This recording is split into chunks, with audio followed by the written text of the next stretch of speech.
दुश्मनों से लड़ने के लिए, संघर्ष करने के लिए प्रेरित करते हैं।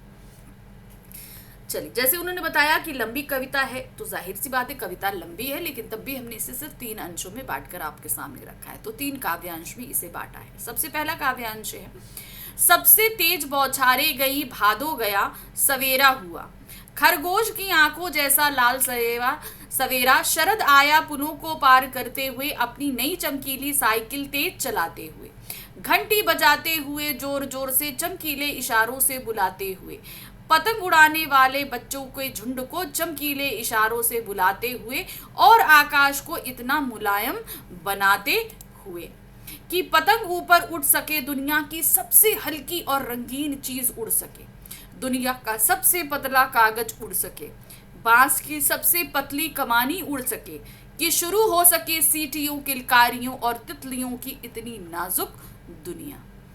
तो चलिए अब देखते हैं इस काव्यांश को लाइन वाइज समझते हैं। जब भी आप कविता पढ़ो, एक बार में पहले पूरी कविता पढ़ लेंगे और फिर उसके बाद हम लाइन वाइज कविता को पढ़ते हैं, समझते हैं। देखिए क्या है, सबसे तेज बौछारें गई। सबसे तेज बौछारें किस महीने में होती हैं? सावन के महीने में।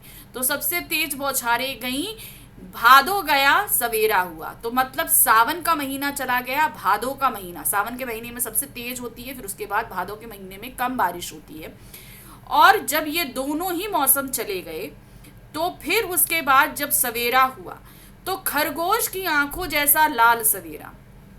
ऐसा क्यों बोला? क्योंकि सावन और भादो के बाद शरद ऋतु का आगमन हो रहा है। याद रखिएगा, वो महीना था, ये ऋतु है।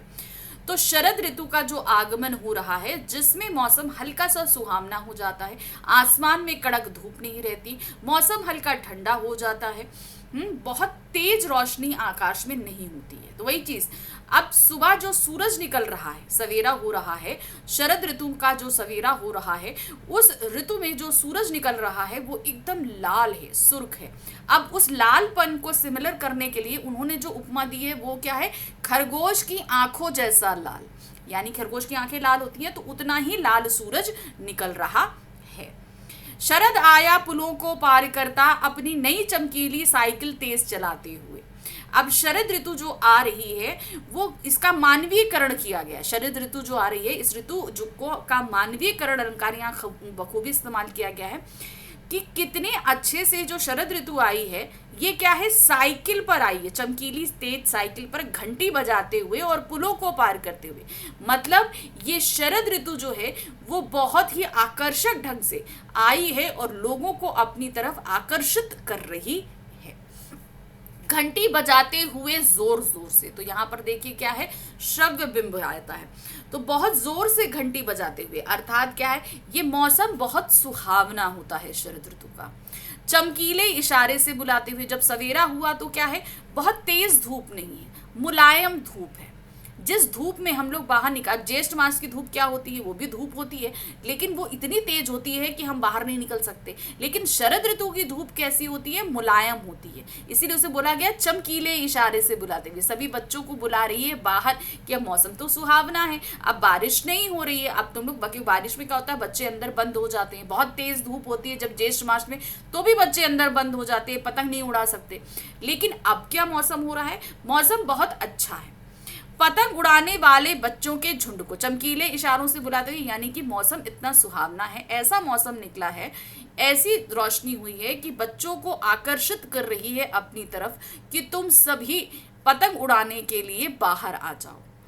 चमकीले इशारे से बुलाते हुए और आकाश को इतना मुलायम बनाते हुए। आकाश को इतना मुलायम का मतलब देखिए, बहुत धीमे धीमे हल्की हल्की ठंडी ठंडी सी हवा चलती है, रोशनी भी कम है, तो उससे क्या होता है कि बच्चे आसानी से, बहुत तेज हवा होगी तो पतंग नहीं उड़ा सकते हैं, बहुत तेज धूप होगी तो वो आसमान की तरफ देख नहीं सकते हैं, बाहर निकलना भी बहुत मुश्किल हो जाता है। तो इसीलिए बोला कि आकाश को मुलायम बनाया, यानी कि हवा भी बहुत ठंडी चल रही है और रोशनी जो गर्माहट है वो भी अब जा चुकी है कि पतंग ऊपर उठ सके। मतलब अब मुलायम बनाने का मतलब क्या? हवा तेज नहीं है, हल्की हल्की हवा है, तो आराम से जो है पतंग ऊपर उठ जाएगी।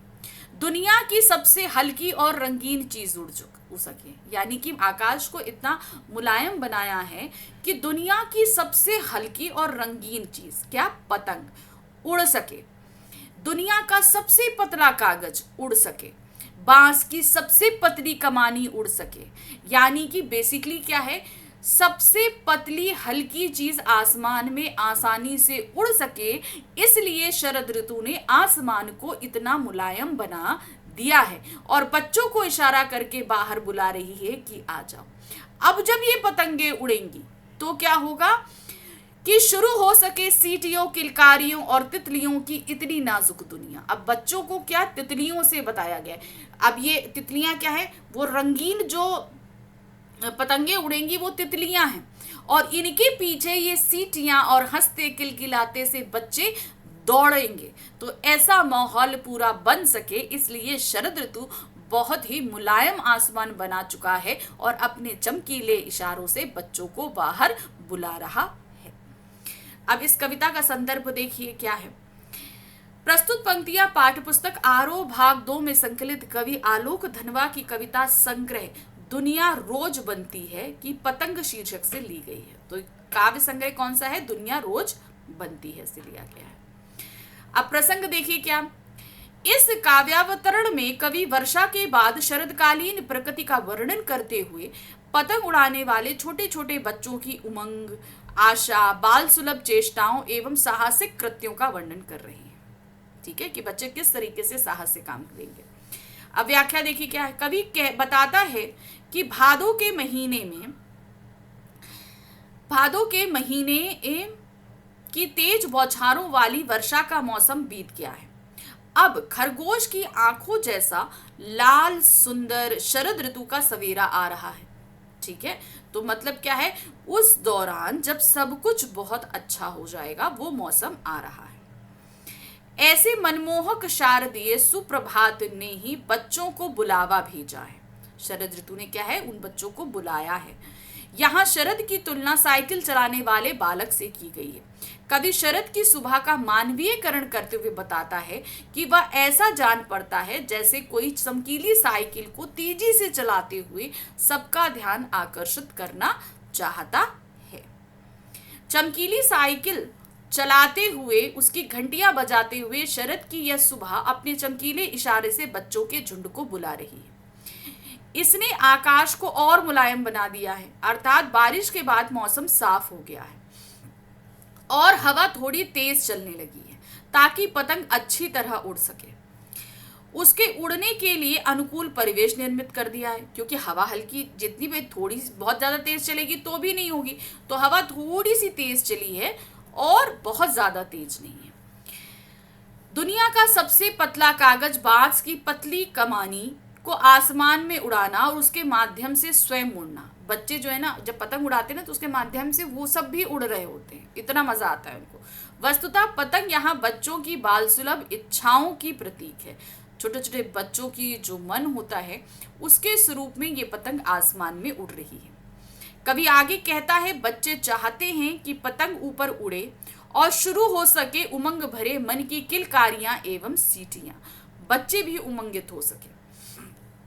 इसके साथ ही कवि तितलियों की नाजुक दुनिया की शुरुआत की बात करता है। वास्तव में ये सभी बच्चों के कोमल मन और उनकी उमंग भरी इच्छाओं के प्रतिनिधि बिंब हैं। यानी कि क्या कर रहे हैं कि बच्चे जो हैं वो पूरी तरीके से उमंगित हों और तितलियां जैसे फूलों पर उड़ती हैं उस तरीके से वो पतंग को उड़ाएं और वो बहुत एंजॉय कर सके। अब इसका काव्य सौंदर्य देखिए क्या है। भाषा साहित्यिक खड़ी भोली है। कवि के कहने का ढंग सामान्य बोलचाल है, मतलब ज्यादा कुछ उन्होंने नहीं किया, सामान्य बोलचाल की भाषा के शब्दों से ही कविता का निर्माण किया है। प्रतीकों एवं बिंबों के प्रयोग के कारण कविता के प्रभाव में वृद्धि हुई है।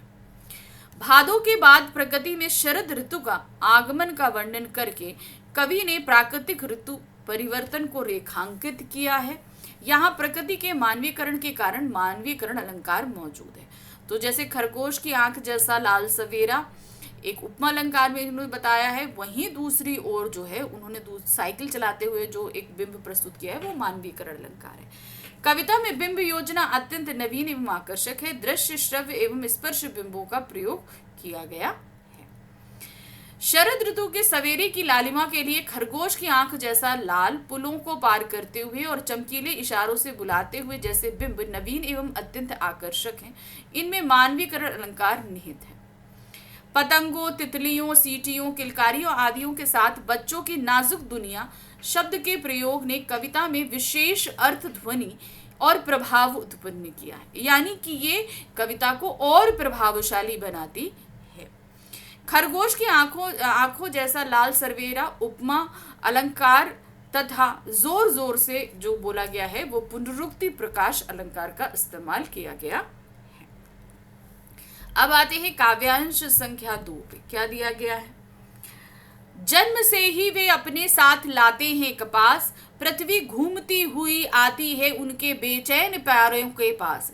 जब वे दौड़ते हैं बेसुध, छतों को भी नरम बनाते हुए, दिशाओं को मृदंग की तरह बजाते हुए, जब वे पेंग भरते हुए चले आते हैं डाल की तरह लचीले वेग से अक्सर छतों के खतरनाक किनारों तक, और उस समय गिरने से बचाता है उन्हें सिर्फ उनके ही रोमांचित शरीर का संगीत। पतंगों की धड़कती ऊंचाइयां उन्हें थाम लेती हैं महज एक धागे के सहारे। पतंगों के साथ साथ वे भी उड़ रहे हैं अपने रंधों के सहारे। तो अब यहाँ पर क्या कह रहे हैं देखिए, जन्म से ही वे अपने साथ लाते हैं कपास, यानी कि ये बच्चों के लिए इस्तेमाल करें, बच्चों की कोमलता को दर्शाने के लिए क्या कह रहे हैं, बच्चे बहुत ही कोमल होते हैं, वो जन्म से ही क्या अपने साथ कपास, कपास सबसे कोमल होती है ना, तो वो चीज बताई गई है कि बच्चे बहुत कोमल होते हैं। पृथ्वी घूमती हुई आती है उनके बेचैन पैरों के पास, अर्थात जब वे पतंगों के पीछे भागते हैं इतनी तेज भागते हैं कि जैसे लगता है कि पृथ्वी ही बहुत तेजी से घूम रही है।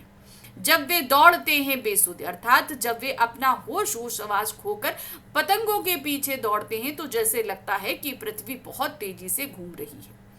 छतों को भी नरम बनाते हुए, मतलब जब वे एक छत से दूसरी छत पर कूदते हैं तो उनको ऐसा लगता है, क्योंकि उनका मन कहाँ है, वो तो पतंग पे लगा हुआ है, उनका ध्यान नीचे की तरफ नहीं है, तो उनका ध्यान पतंग की तरफ लगा होने से उन्हें जो छत है उसकी कठोरता का एहसास नहीं होता, वो छत भी उन्हें नरम प्रतीत होती है।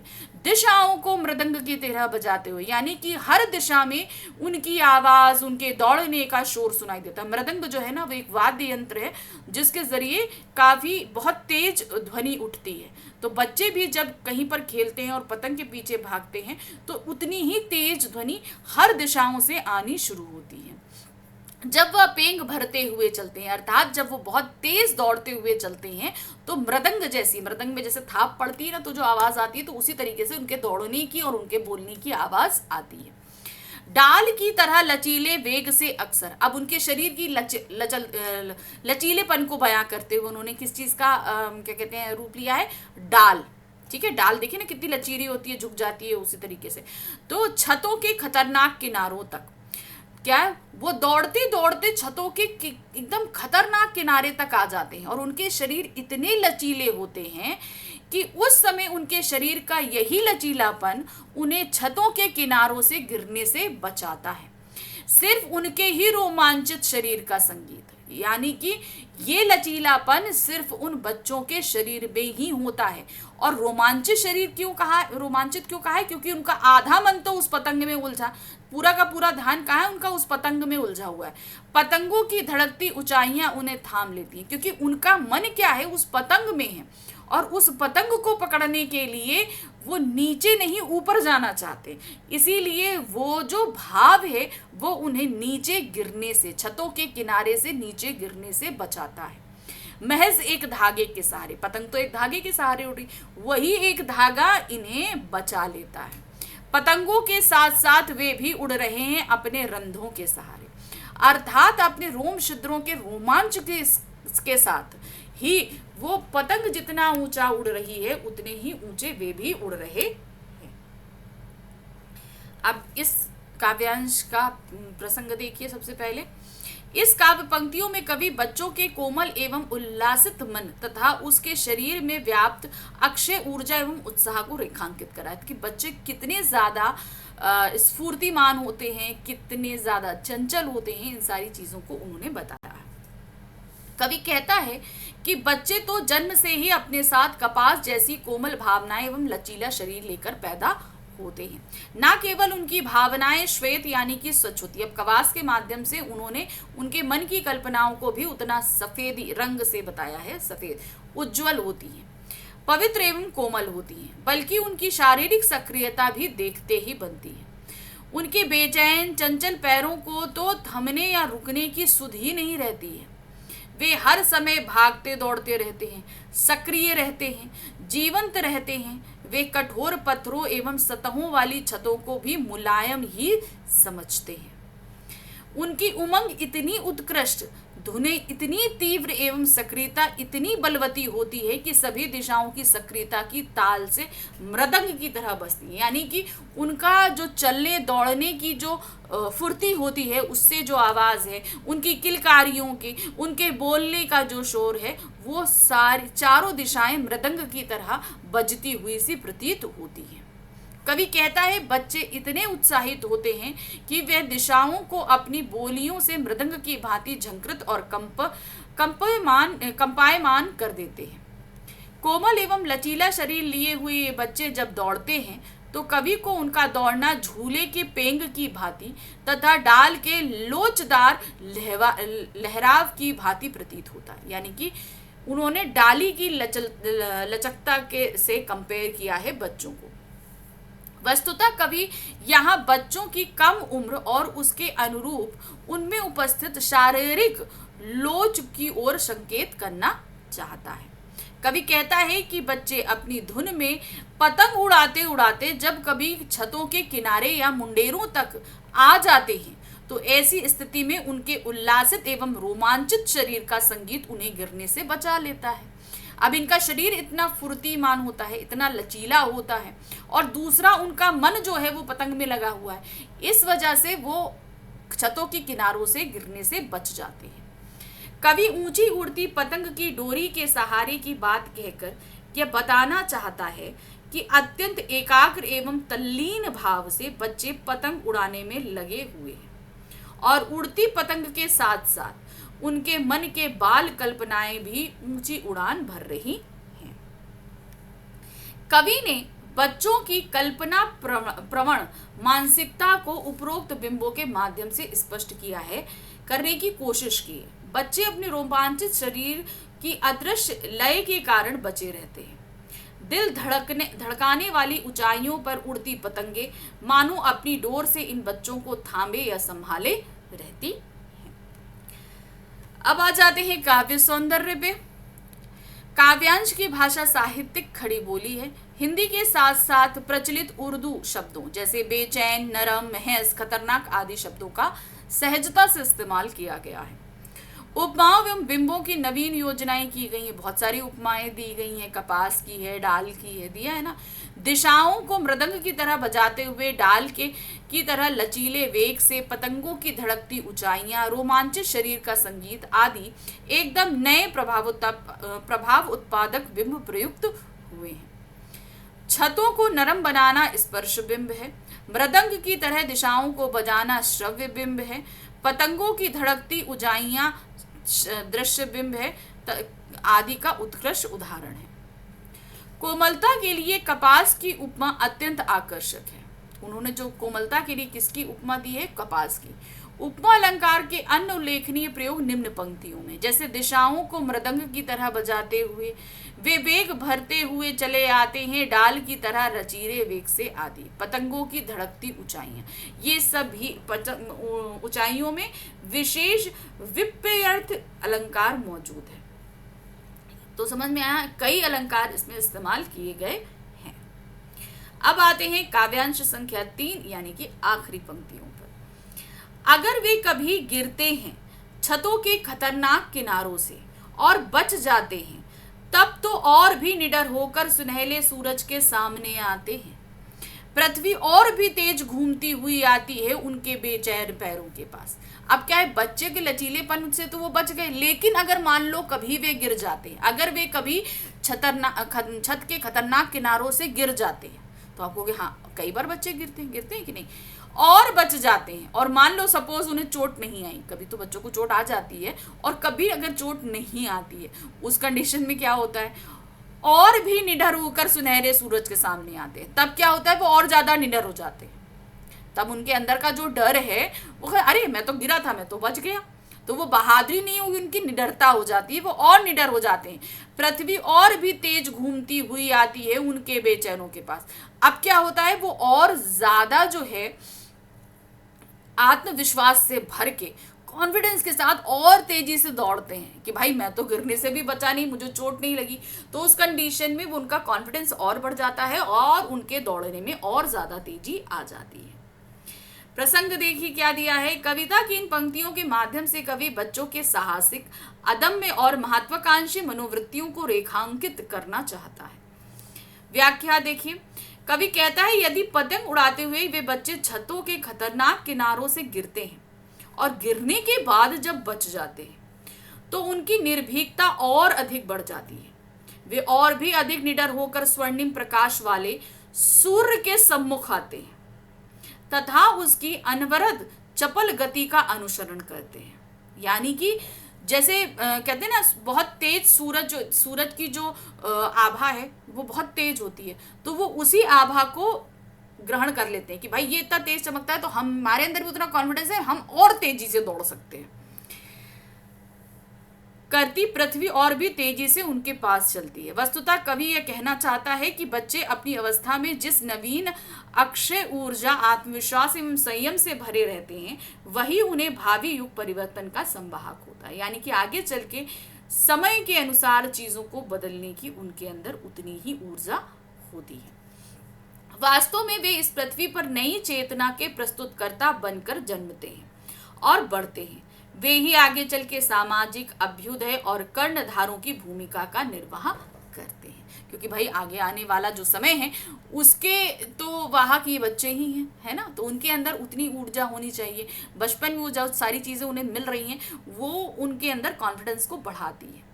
अब इन पंक्तियों का काव्य सौंदर्य देखिए। भाषा साहित्यिक खड़ी बोली है। आपने देख लिया कि पूरी भाषा साहित्यिक खड़ी बोली है, पूरी कविता की भाषा। हिंदी के शब्दों के साथ प्रचलित उर्दू शब्दों के स्वाभाविक प्रयोग तथा नवीन, आकर्षक एवं गतिशील बिंबों की प्रचुरता के कारण भाषा में प्रभाव एवं प्रवाह है। तो समझ में आया, बहुत ही प्रचलित उर्दू शब्द भी लिए गए हैं जो मोस्टली हमारी भाषा, हिंदी भाषा में आए हुए हैं। उनके इस्तेमाल से भाषा और भी ज्यादा प्रभावमय और प्रभावपूर्ण बनी है। बच्चों को एक नए रूप में प्रस्तुत किया गया है जो निडर होकर सुनहले सूरज के सामने आने से प्रदर्शित हुए।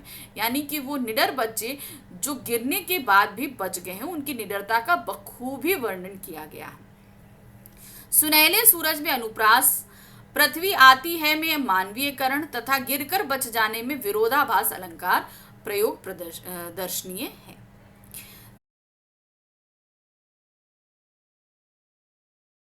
ठीक है, तो क्या दिया गया है, निम्नलिखित काव्यांशों को ध्यानपूर्वक पढ़कर पूछे गए बहुविकल्पीय प्रश्नों के सर्वाधिक उपयुक्त विकल्प चुनिए। तो यहाँ पर कुछ पद्यांश दिए गए हैं, उनके ऊपर आपको पूछे जा रहे हैं कुछ एमसीक्यूज। उन एमसीक्यूज के 4 ऑप्शन है, देखिए और चुनाव कीजिए। ठीक है, चलिए देखते क्या है। पहला पद्यांश है, सबसे तेज बौछारे गई भादो गया सवेरा हुआ, खरगोश की आंखों जैसा लाल सवेरा, शरद आया पुलों को पार करते हुए अपनी नई चमकीली साइकिल तेज चलाते हुए, घंटी बजाते हुए जोर जोर से चमकीले इशारों से बुलाते हुए पतंग उड़ाने वाले बच्चों के झुंड को। तो अब क्या है, सबसे तेज बौछारे गई, अर्थात सावन का महीना चला गया है और भादो आ गया है, क्योंकि सबसे ज्यादा बारिश कब होती है, सावन के महीने। तो सावन चला गया है, भादो का महीना आ गया है और भादो के महीने की सवेरे जो है वो लाल लाल हुई है, खरगोश की आंख जैसा लाल। क्यों? क्योंकि जब आसमान साफ होता है तो सूरज की लालिमा उसमें प्रकट होती दिखाई देती है, इसीलिए उसे सूरज की आंखों जैसा लाल बताया गया है। शरद पुलों को पार करते आ रहा है, अर्थात वो बहुत सारी ऋतुओं को पीछे छोड़ते हुए आया है, बहुत सारी ऋतुएं बीत गई हैं तब वो आ रहा है। तो एक तरीके से बहुत सारे हडल्स थे उसके आने के लिए जिन्हें पार करके वो आया है। अपनी नई चमकीली साइकिल तेज चलाते हुए, क्यों? क्योंकि चारों तरफ जो है कहीं ना कहीं बारिश के बाद सब पूरा वातावरण स्वच्छ हो चुका है, सारी चीजें धुल चुकी हैं और इसकी वजह से सभी साफ और स्वच्छ लग रही हैं और चमक रही है। ठीक है, और रोशनी हो जाती है शरद के महीने, भादों के महीने में, तो वो और ज्यादा चमकती है। घंटी बजाते हुए जोर से। अब ये घंटी बजाने का तात्पर्य क्या है कि ये मौसम, जो सुहाना मौसम है, ये बच्चों को जो है अपनी तरफ कहीं ना कहीं आकर्षित करता है। ठीक है। चमकीले इशारों से बुलाते हुए पतंग उड़ाने वाले बच्चों के झुंड को। तो पतंग उड़ाने के लिए बच्चों को ये मौसम सबसे अच्छा होता है, ना बहुत तेज हवा होती है, ना बारिश होती है, आसमान भी मुलायम होता है। तो ऐसे मौसम में बच्चों को वो बुला रहा है कि आओ और पतंग उड़ाओ। अब इस पर है हमारे सामने प्रश्न। देखिए, पहला प्रश्न है, तेज बौछारें गई पंक्ति में कवि किस ऋतु की बात कर रहा है? तो कौन सी ऋतु है? वो है सावन महीने की, क्योंकि सावन के मौसम में जो ऋतु होती है उसमें सबसे ज्यादा बारिश होती है। तो सही क्या है? नंबर 2। नेक्स्ट आते हैं, शरद आया पुलों को पार करते हुए पंक्ति का आश्रय क्या है? शरद ऋतु किसी नदी की भांति आई है। शरद ऋतु नदी पर बने हुए पुल की भांति है। शरद ऋतु कई ऋतुओं को पुल की भांति पार करते हुए फिर आई है, या शरद ऋतु पुल को पार करके फिर आ गई है? तो सही क्या है? शरद ऋतु कई ऋतुओं के रूपी पुलों को पार करते हुए। पुल क्या होता है? हमें एक जगह से दूसरी जगह ले जाने का जरिया होता है। अब सावन, फिर भादो, है ना, आषाढ़, सावन, भादो, तो इस तरह ये जो है ना कहीं ये सारी जो है हडल्स है उनको पार करते हुए आ रहा है। शरद आया में शरद में कौन सा अलंकार है?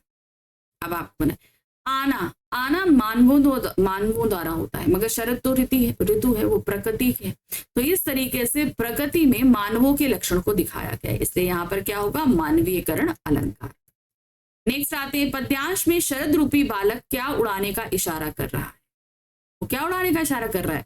वो पतंग उड़ाने का इशारा कर रहा है। तो शरद क्या है? वो भाई शरद साइकिल पे बैठ रहा है, घंटी बजा रहा है, चमकीले इशारे कर रहा है, तो उसे एक शरद रूपी बालक ही बताया। शरद ऋतु को क्या बताया गया? एक बालक को बताया गया। अब बालक क्यों है? क्योंकि शरद ऋतु जस्ट अभी स्टार्ट हुई है, उससे वो छोटी है, अभी अपने यौवन पे पहुंचेगी, तो अभी तो स्टार्ट हुई है, इसलिए उसको बालक के रूप में दिखाया गया है। पद्यांश में पतंग उड़ाने का इशारा किसको किया जा रहा है? बालक रूपी शरद को, बालक रूपी सावन को, बालक रूपी भादो को, या बच्चों को? तो ये इशारा किसको किया जा रहा है? बच्चों को, जो बच्चे पतंग उड़ाना चाहते हैं। तो ये मौसम उनके लिए सुहावना है और उनको बुलाया गया है कि आओ चलो जो है पतंग उड़ाते हैं। चलिए, अब हमारे पास में आ गया फिर से दूसरा पद्यांश। चलिए इसको भी ध्यान से देख लेते हैं क्या है इस पद्यांश के अंदर। चमकीले इशारों से बुलाते हुए और आकाश को इतना मुलायम बनाते हुए कि पतंग ऊपर उठ सके, दुनिया की सबसे हल्की और रंगीन चीज उड़ सके, दुनिया का सबसे पतला कागज उड़ सके, बांस की सबसे पतली कमानी उड़ सके, कि शुरू हो सके सीटियों, किलकारियों और तितलियों की इतनी नाजुक दुनिया, जन्म से ही वे अपने साथ लाते हैं कपास, पृथ्वी घूमती हुई आती है उनके बेचैन पैरों के पास, जब वे दौड़ते हैं बेसुध छतों को भी नरम बनाते हुए, दिशाओं को मृदंग की तरह बजाते हुए, जब वे पेंग भरते हुए चले आते हैं डाल की तरह लचीले वेग से अक्सर। तो यहाँ क्या दिया है कि शरद जो है अपने चमकीले इशारों से बुला रहा है उन बच्चों को जो पतंग उड़ाना चाहते हैं। मौसम बहुत सुहावना है, इसलिए आकाश को मुलायम बताया गया है और बहुत तेज हवा नहीं चल रही है, इसलिए जो एक सफिशिएंट होनी चाहिए हवा वो है जो पतंग को ऊपर उठा सके। अब दुनिया की सबसे हल्की और रंगीन चीज होती है, सबसे पतला कागज होता है, सबसे पतली लकड़ी जो होती है वो कहाँ लगती है? पतंग में। और इसको ऊपर उठाने के लिए, उनको उड़ाने के लिए बच्चों को ये शरद रूपी बालक बुला रहा है। और जब ये पतंगे ऊपर उठ जाती हैं तो बच्चे बहुत खुश होते हैं, तालियां बजाते हैं, सीटियां बजाते हैं, हंसते हैं।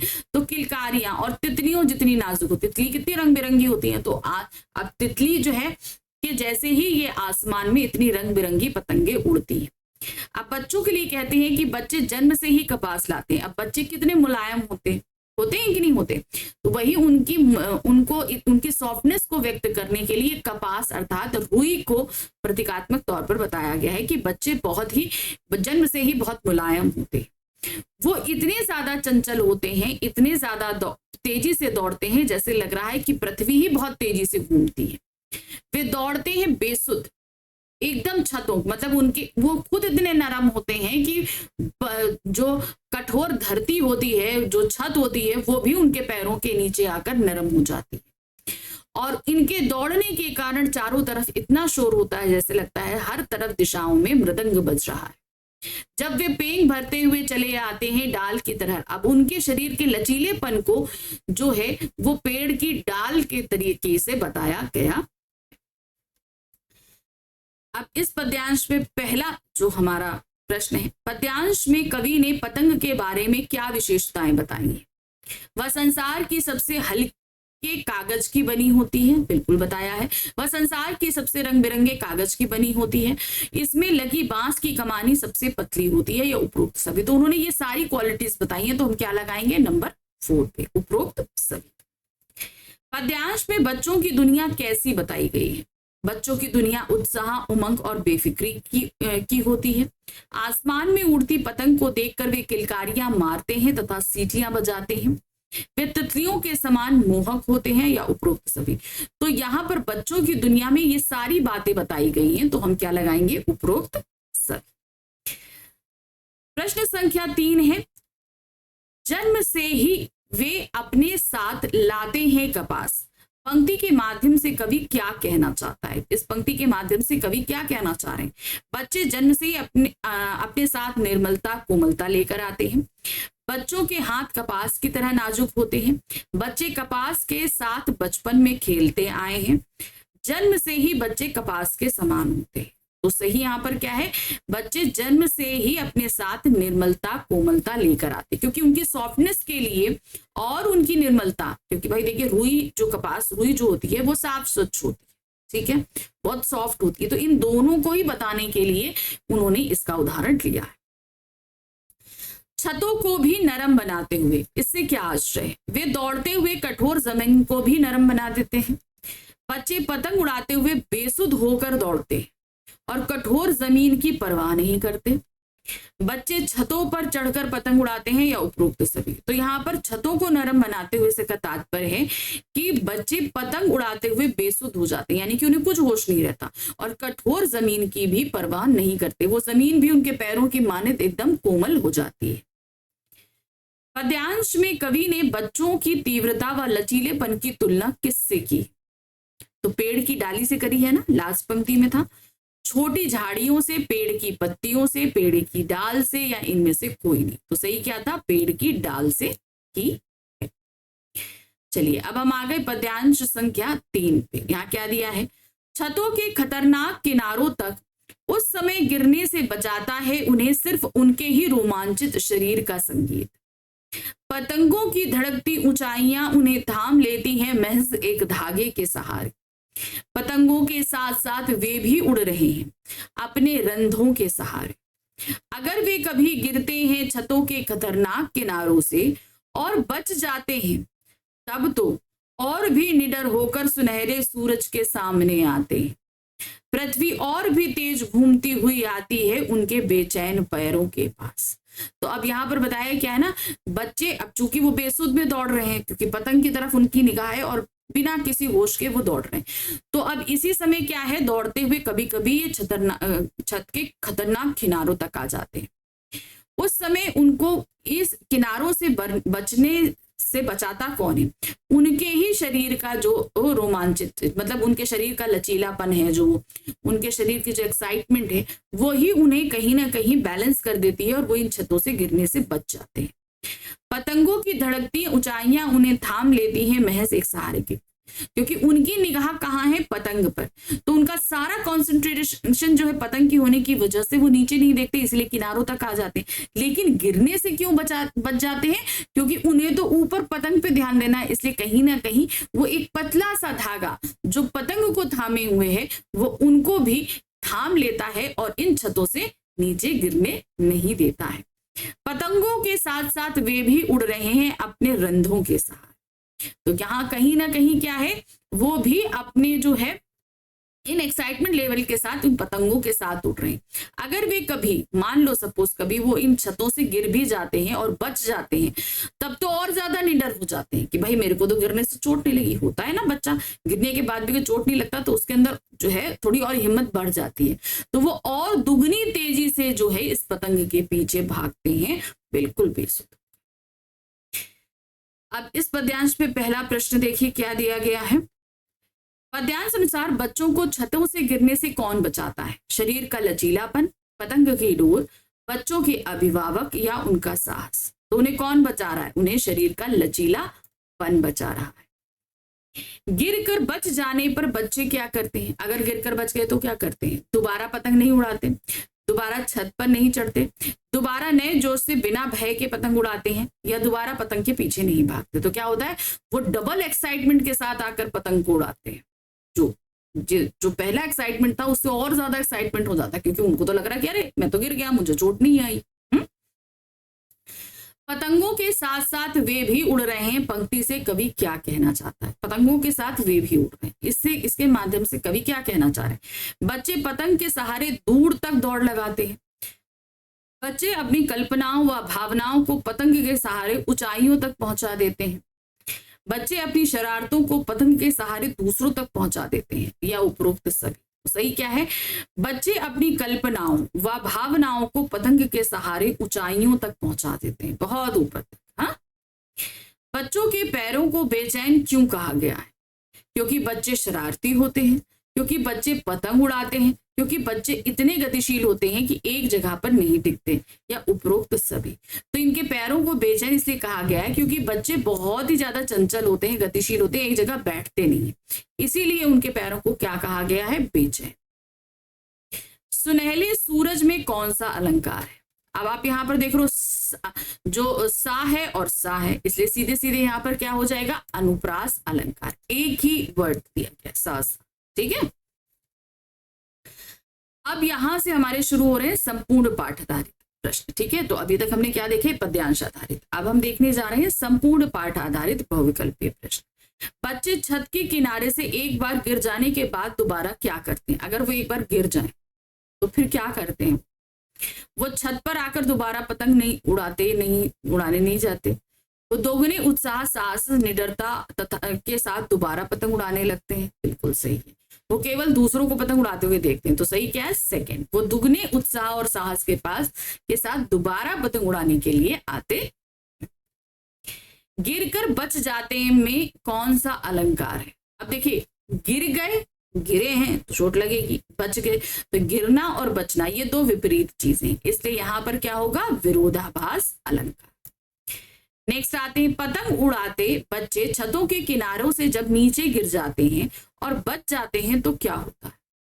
उनके अंदर आत्मविश्वास भर जाता है, उनके अंदर का डर सब खत्म हो जाता है, वे अधिक भयहीन हो जाते हैं, या उपरोक्त सभी। तो यहाँ हम क्या लगाएंगे? उपरोक्त सभी। यही सब कुछ हो जाता है, इसलिए वो दोबारा पतंग उड़ाने के लिए पहुंच जाते हैं, है ना। पतंग के पीछे दौड़कर एक जगह से दूसरी जगह भागते बच्चों का वेग किस तरह लचीला होता है? तो कहने का तात्पर्य है कि वो पतंग के पीछे भाग रहे हैं, दौड़ रहे हैं, लेकिन उसपे उनका जो वेग है यानी कि जो रफ्तार है, उनसे उनका शरीर किस तरह लचीला रहता है? किसी पौधे की डाल की तरह, किसी बच्चे के खिलौने की तरह, किसी पेड़ की डाल की तरह, या किसी पेड़ की पत्तियों की तरह। तो सही क्या है? किसी पेड़ की डाल की तरह लचीला होता है। खरगोश की आंखों जैसा लाल किसे कहा गया है? जाहिर सी बात है सवेरे को। किसके? शरद ऋतु के सवेरे। तो सही क्या है आपका? यहां पर सवेरे। फिर आते, कौन सी ऋतु आकाश को मुलायम बनाती है? ग्रीष्म ऋतु, वसंत ऋतु, शरद ऋतु या वर्षा ऋतु? आप देखिए क्या है ना, ये होती है आपकी शरद ऋतु। कवि को बच्चों का दौड़ना किसकी तरह प्रतीत हो रहा? मछली की तरह, खरगोश की तरह, झूले की पेंग की तरह, या सर्कस के बंदर की तरह? तो वो कैसे है? झूले की पेंग की तरह प्रतीत हो रहा है। जैसे झूला लेते समय ऐसे ऐसे बहुत तेजी से चलता है, ऊपर नीचे करता ना, तो उसी की तरह प्रतीत हो रहा। शरद रूपी बालक क्या बजाता हुआ आया है? साइकिल की घंटी, है ना। देखिए क्या है? कटोरी, थाली, हॉर्न या घंटी? तो ये क्या है? साइकिल की घंटी। जोर जोर में कौन सा अलंकार है? अब एक ही शब्द जब दो बार आए और दोनों बार उसका अर्थ एक जैसा ही हो तो वहां पे कौन सा अलंकार होता है?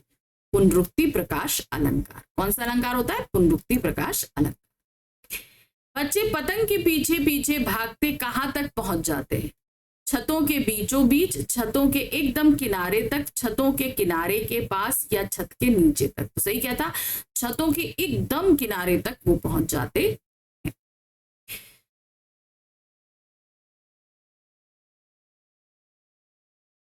सबसे पहले हमारे पास में जो प्रश्न आ रहा है वो है आपका, गिरने से बच जाने पर बच्चे क्या करते हैं?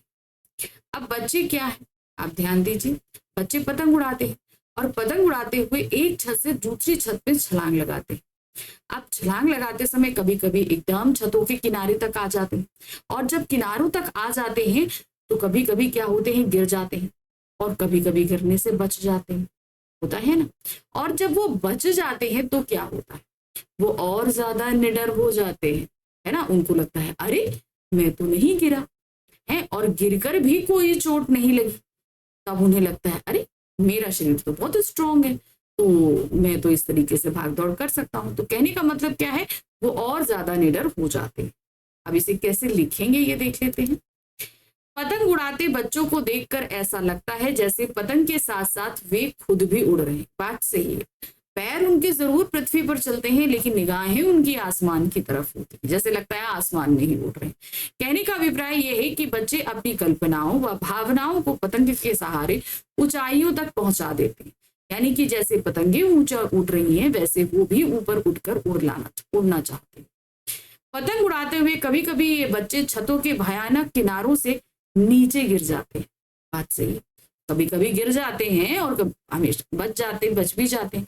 तो कभी क्या होता है, एकदम किनारे तक आ गए और नीचे गिर जाते हैं और लचीले शरीर के कारण ज्यादा चोट ना लगने पर बच भी जाते हैं। अब बच्चों के शरीर जो है वो बहुत ही ज्यादा कोमल भी होते हैं और फ्लेक्सिबल होते हैं, तो इसीलिए जब वो गिरते हैं तो उन्हें इतनी चोट नहीं लगती। छोटा बच्चा देखिए ना, गिरता है इतनी इतनी चोट नहीं आएगी क्योंकि उसके शरीर में फ्लेक्सिबिलिटी ज्यादा होती है। इस तरह बच जाने पे वे और भी ज्यादा भयहीन हो जाते हैं, यानी कि उनको डर लगना कम हो जाता है, अर्थात उनके अंदर आत्मविश्वास और अधिक बढ़ जाता है। उनके अंदर कॉन्फिडेंस आ जाता है, अरे नहीं हम गिर भी जाए तो क्या हुआ, हमारे पास चोट, तो वो कॉन्फिडेंस उनके अंदर बहुत अच्छा आ जाता है। उनके अंदर से गिरने का यह डर बिल्कुल खत्म हो जाता है। एक जो पहले डर था कि हम पतंग उड़ाते हुए नीचे गिर जाएंगे, वो डर अब बच जाने की वजह से बिल्कुल समाप्त हो जाता है और वह अत्यधिक उत्साह, साहस व निडरता के साथ फिर से छत पर आकर पतंग उड़ाने लगते हैं। उनका यह दोगुना जोश देखकर तो ऐसा लगने लगता है जैसे दौड़ते भागते बच्चों के पैरों के चारों ओर पृथ्वी और अधिक तेजी से घूमती है। वो इतनी तेजी से दौड़ते हैं, उनकी स्पीड इतनी ज्यादा तेज होती है, जैसे लगता है कि वो नहीं दौड़ रहे, उनके पीछे की जो धरती है वो घूम रही है, बस वो पैर उठा रहे हैं। तो ये उनकी गतिशीलता को बता रहा है, उनकी तेजी को बता रहा है, उनके विश्वास को बता रहा है। दूसरा प्रश्न है, बच्चों को छत से गिरने से कौन बचाता है? अब जैसे अभी हमने पढ़ा कि बच्चे गिर जाते हैं, अभी हमने क्या बोला था एक चीज और, कभी कभी वो क्या कहते हैं, गिरते नहीं है। तो उनके शरीर का जो लचीलापन है वो उन्हें किनारों तक जाकर भी गिरने से बचा लेता है। वो उस लचीलेपन के चक्कर अपने आप को बचा लेते हैं। बच्चे पतंग के पीछे दौड़ते भागते ऊंचे छतों के जोखिम भरे किनारों तक पहुंच जाते हैं। दौड़ते हुए बच्चे उन छतों से गिर भी सकते हैं, लेकिन पतंग उड़ाते समय उनके रोमांचित शरीर का लचीलापन ही उनको छतों के नीचे गिरने से बचाता है। जो लचीलापन है वो उन्हें नीचे नहीं गिरने देता। किसी की भी धड़कन बढ़ा देने वाली ऊंचाइयों तक बच्चे पतंग की डोर अपने हाथों में थाम कर उड़ाते हैं। अब बच्चे क्या है, पतंग की डोर तो उनके हाथों में ही होती है ना, तो वो डोर पतंग के उड़ाते हैं और बच्चे सिर्फ एक धागे के सहारे उस पतंग को और अपने पास संतुलित कर देते हैं। आप देखिए क्या है, एक तो उनके मन का विश्वास होता है, लचीलापन होता है जो उन्हें नहीं गिरता। अब वो विश्वास जो है उनको डोर थामे रखता है। अब डोर कहाँ है, उनको आगे लेके जा रही है, लेकिन गिरने की जगह कहाँ है, नीचे। अब उनका ध्यान जो आगे की तरफ है, कभी मान लो वो छतों के किनारे आ भी जाएं तो उनका ध्यान उन्हें आगे की तरफ ही रखता है। तो यानी कि जहां ध्यान है आप उसी तरफ जाओगे। तो कभी वो गिरने से बचते किससे हैं कि उनका ध्यान और लचीलापन दोनों ही उनका साथ देता है। अर्थात बच्चे अपने आप को भी उसी डोर के सहारे गिरने से बचाते हैं। तो डोर, अब एक पतली सी डोर तो उन्हें गिरने से बचाएगी नहीं, तो इसका सीधा सीधा तात्पर्य है कि वो डोर बांधे है पतंग को, सारा ध्यान उनका कहाँ है, पतंग पर है। तो वो पतंग उनको ज्यादा आकर्षित लगती है, किनारों तक आकर भी वो इसलिए नहीं गिरते क्योंकि वो डोर उनको थामे है और उनका शरीर का लचीलापन उनको बचाए। प्रश्न संख्या 3 है, बच्चों के लचीले शरीर का वर्णन कवि ने कविता में किस प्रकार किया। अब चलिए देखते हैं क्या है। पतंग उड़ाते हुए बच्चे इतने उत्साहित होते हैं कि वे चारों दिशाओं में ऐसे भागते दौड़ते भागते हैं जैसे कोई ढोल नगाड़े झूमकर नाचता करता। अब जैसे आप लोग के आसपास सोसाइटीज में, घरों में आसपास बच्चे खेलते होंगे, जब ये बच्चे खेलते हैं तो कितना शोर होता है, जैसे लगता है चारों तरफ ढोल नगाड़े मृदंग बज रहे हैं, इस तरीके से पड़ता है। दौड़ते हुए बच्चे इधर उधर ऐसे भागते हैं जैसे पेड़ की लचीली डाल। अब पेड़ का, जैसे पेड़ की लचीली डाल होती है, आप उसको देखो क्या है, लचीली डाल होती है ना, पेड़ को अपनी तरफ खींचो ऐसे करके और छोड़ दो तो भी वापस अपनी जगह पहुंच जाती, टूटती नहीं है, टूटेगी नहीं, लेकिन आप उसे अगर खींच के अपनी तरफ करो तो और छोड़ दो तो वो वापस अपनी जगह पहुंच जाती है। बिल्कुल वैसा ही लचीला, क्योंकि जिस तरह पेड़ की डाल लचीली होने के कारण जोर से खींचने पर भी वापस अपनी जगह सलामत आ जाती है, उसी प्रकार दौड़ते भागते बच्चों का लचीला शरीर फुर्ती से इधर उधर भागते हुए भी एक जगह से दूसरी जगह या फिर पुनः अपनी पहली वाली अवस्था में सुरक्षित आ जाता है। तो बच्चों का शरीर का लचीलापन उसी डाल की तरह होता है, वो चाहे जितना दौड़े भागे गिरे कुछ भी हो, लेकिन वापस वो उसी स्थिति में आ जाएंगे जिस स्थिति में वे थे। ये होता है उनके शरीर का लचीलापन। प्रश्न संख्या 4 है, कवि के अनुसार पतंग उड़ाते हुए बच्चों को कठोर जमीन का एहसास क्यों नहीं होता। अब यहाँ पर बच्चों को उन्होंने कोमल बताया, ध्यान दिया आपने, कविता में हमने पढ़ाया था कि बच्चे जो है वो कपास जन्म से ही लाते अपने साथ कपास, यानी कि वो कपास यानी कि रुई की तरह एकदम मुलायम होते, उसके बावजूद वो इतनी सख्त जमीनों पर भागते हैं लेकिन उस जमीन के कठोर होने का उन्हें एहसास नहीं। इसका सबसे बड़ा रीजन ये है कि उनका आधा ध्यान तो उनकी पतंग पर होता है, तो इसलिए नीचे जमीन में क्या चीज कठोर है कैसी है उन्हें इस चीज का एहसास नहीं रहता। जब बच्चे व्याकुलता के साथ पतंग के पीछे भागते हैं तो ऐसा लगता है जैसे कि पृथ्वी भी घूम घूम कर उनके पास आ रही। घूम घूम कर पास आने का मतलब क्या, इतनी तीव्रता होती है उनके पैरों। बच्चे जब बेसुध होकर पतंग के पीछे भागते हैं तो उन्हें भागते हुए छत की कठोरता अर्थात कठोर जमीन का एहसास नहीं।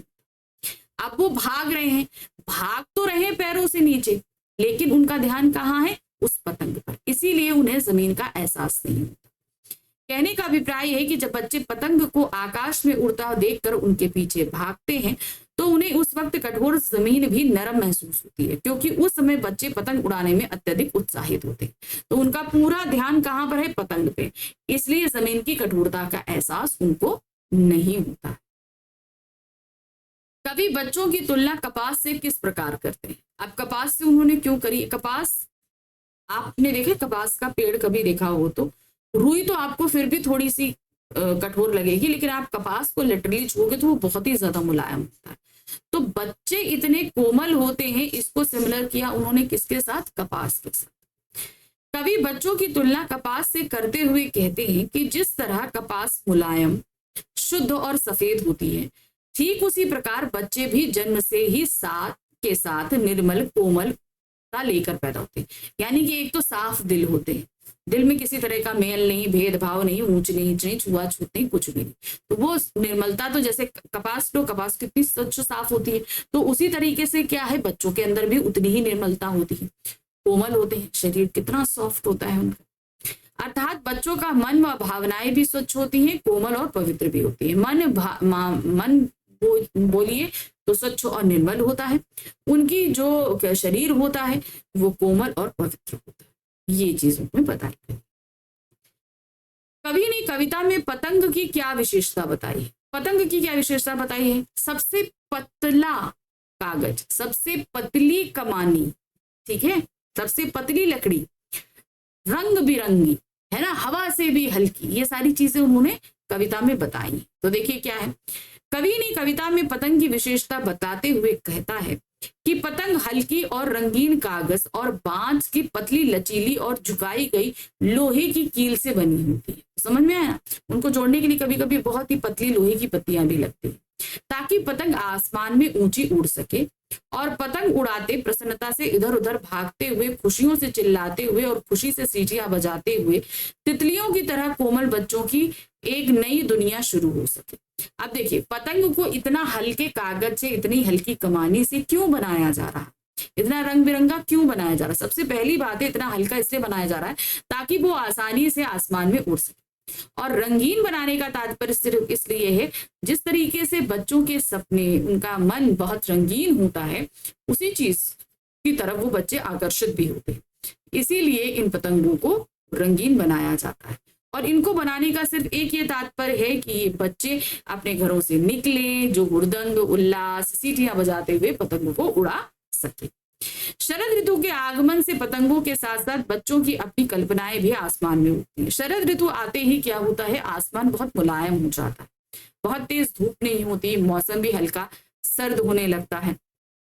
तो इस तरीके से इस मौसम में पतंग उड़ाना बच्चों के लिए आसान हो जाता है।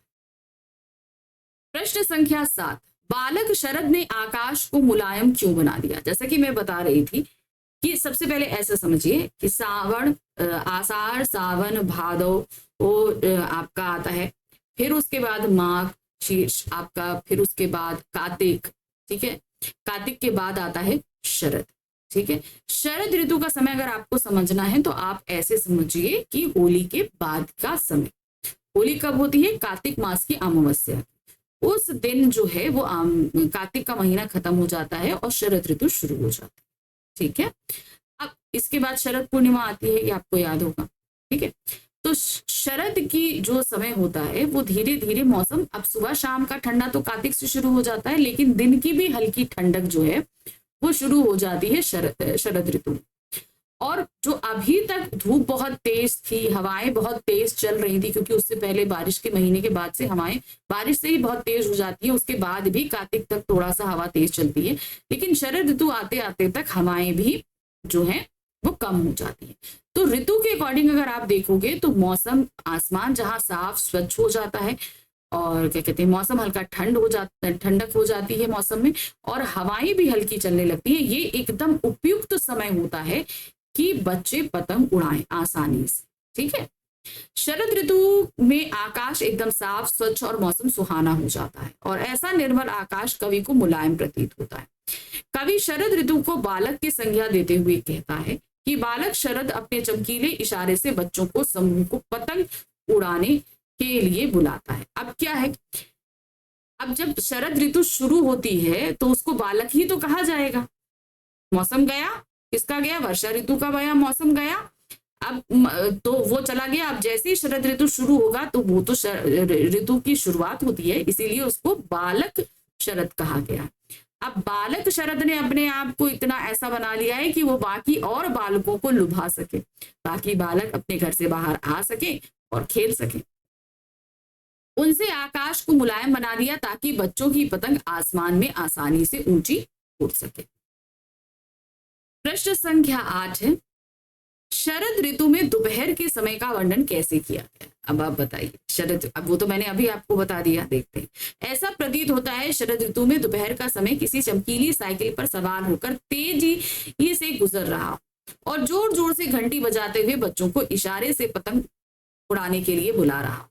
अब जैसे सुबह का समय, जैसे मैंने बताया कि हल्का ठंडा होता है, जैसे ही सूरज निकलता है थोड़ा थोड़ा सा गर्माहट शुरू होती है, लेकिन अब क्या है, धूप में चटकपन होता है, उतना चटकपन नहीं होता जो आपको चुभे, तो इसीलिए इसको बोला गया है चमकीले इशारे से बुलाते हुए। यानी कि जो धूप निकलती है वो आसमान को तो मुलायम रखे लेकिन चमकदार भी है, और उसको एकदम मानवीकरण करते हुए क्या बोला कि शरद जो है वो चमकीली साइकिल पर, शरद जो है वो अपनी चमकीली साइकिल पर सवार होकर आया।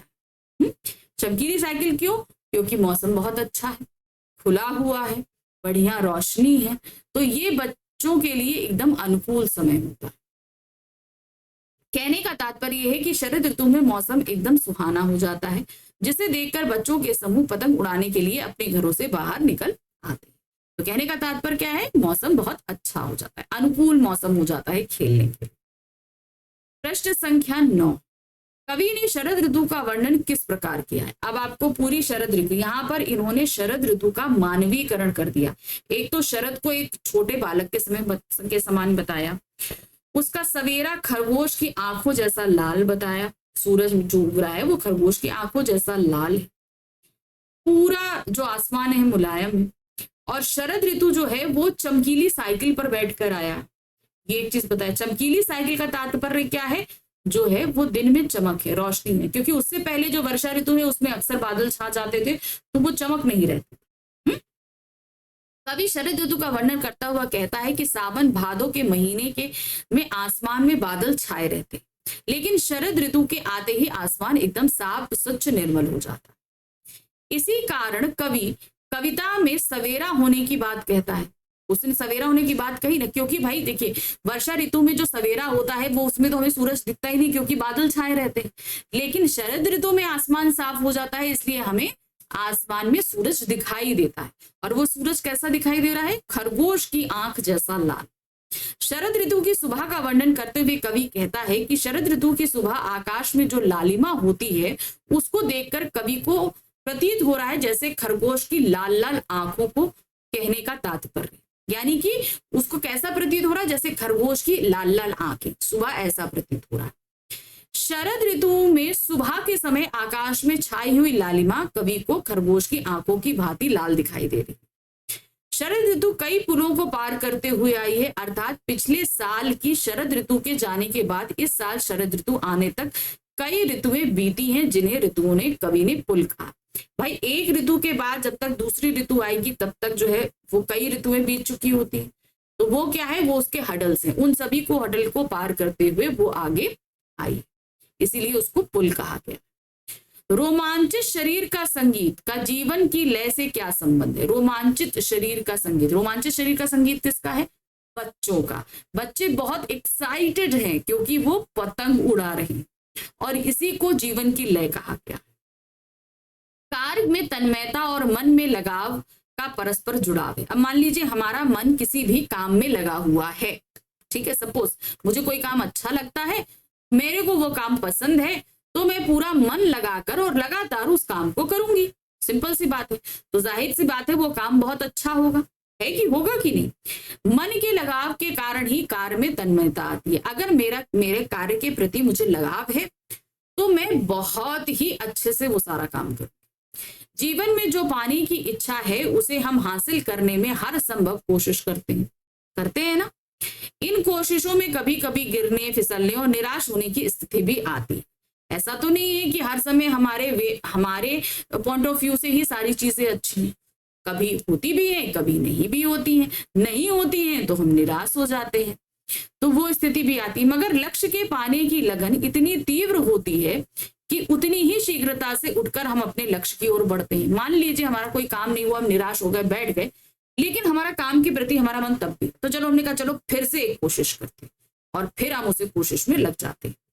इस प्रकार पतंग को पाने की ललक या उड़ाने की लगन में बच्चे अपने भीतरी रोमांच के सहारे ही छतों से गिरने के बाद भी बच जाते। तो समझ में आया क्या हुआ, कि यही लगन और यही सारी चीजें बच्चों को गिरने से बचाती हैं।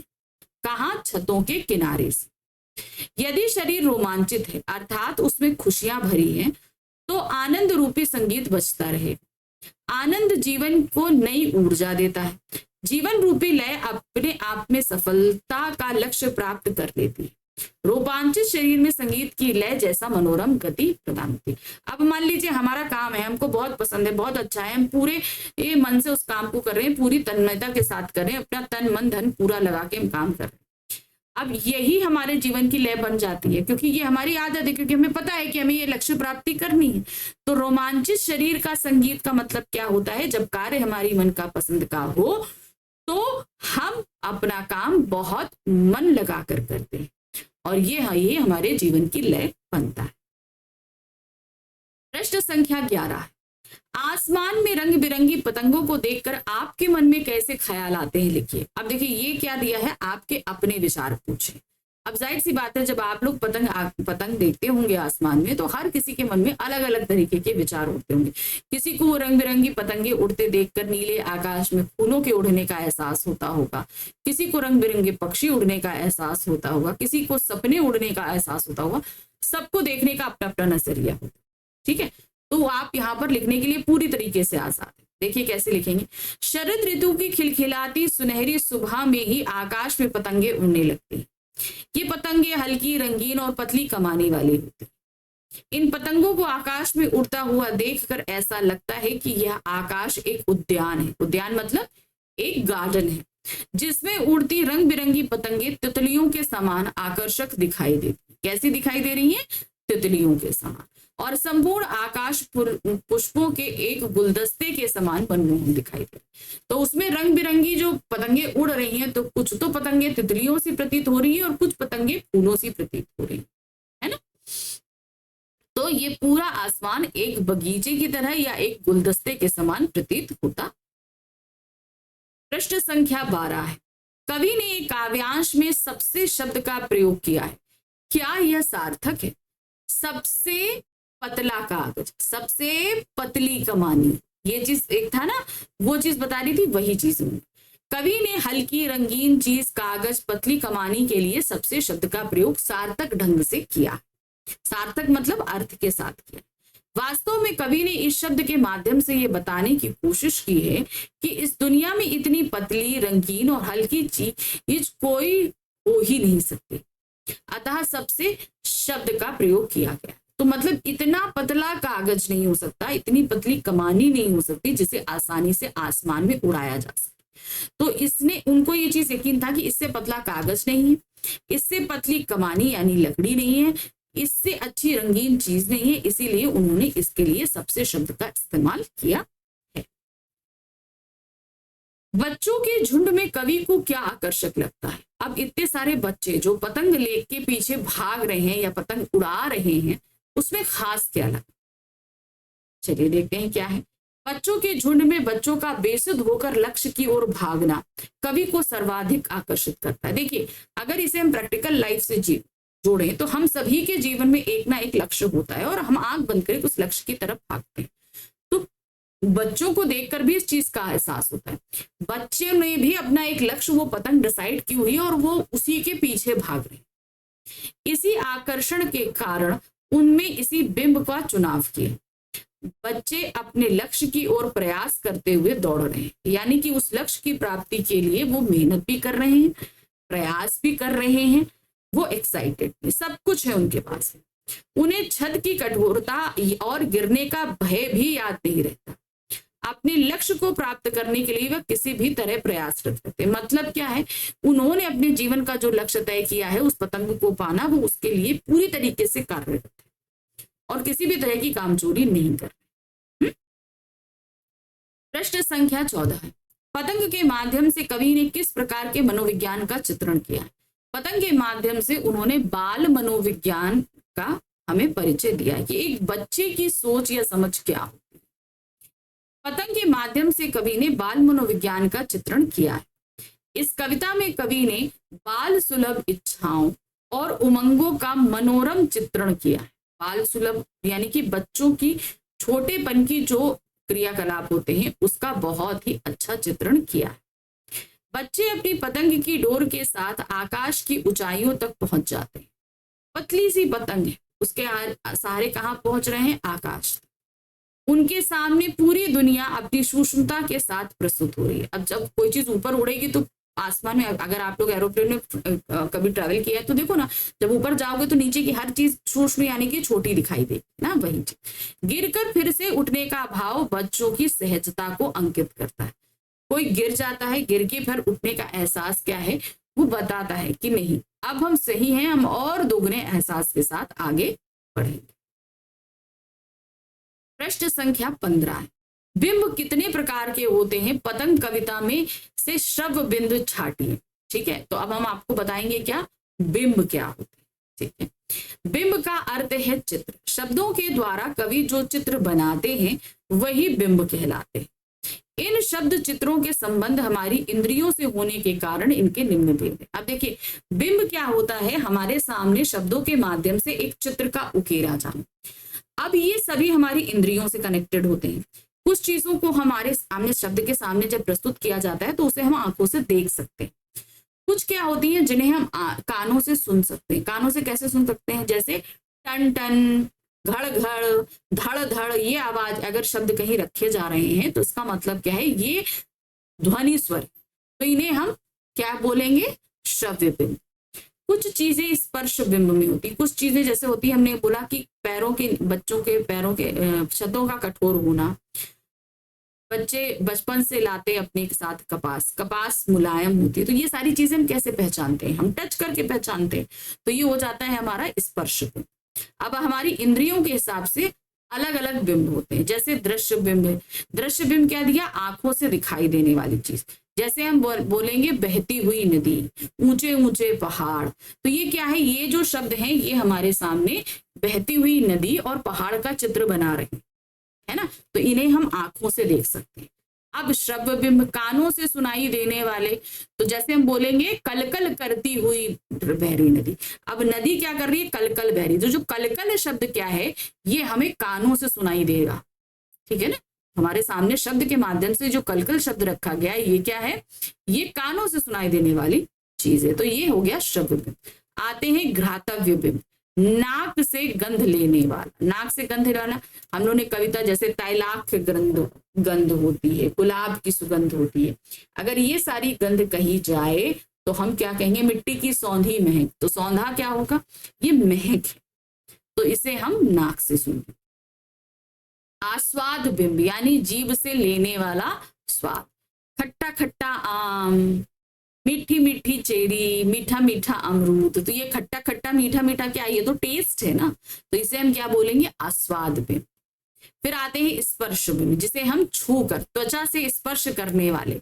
अब क्या है? जैसे हमने बताया कठोर या मुलायम किस चीज को बताया जा रहा है? खुरदुरा बताया जा रहा है ना? ठंडा बताया जा रहा है, गर्म बताया जा रहा है, तो ये सारी चीजें हम क्या होंगे? हम स्पर्श करके फील करेंगे ना, तो ये हो जाएगा आपका स्पर्श बिंब। पतंग कविता में निम्नलिखित श्रव्य बिंब प्रस्तुत हुए। अब श्रव्य बिंब यानी कि जिन्हें हम सुन सकते हैं। जैसे घंटी बजाते हुए जोर जोर से। अब घंटी जोर जोर से अगर बजाई जा रही है तो ये कहाँ से हम सुनेंगे? जाहिर सी बात है, कान से सुनेंगे।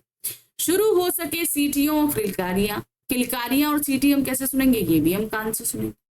दिशाओं को मृदंग की तरह बजाते हुए, अगर मृदंग बज रहा है तो हमें कैसे करेगा? हमें सुनाई देगा। तो ये सभी हमारे क्या है? श्रव्य बिंब।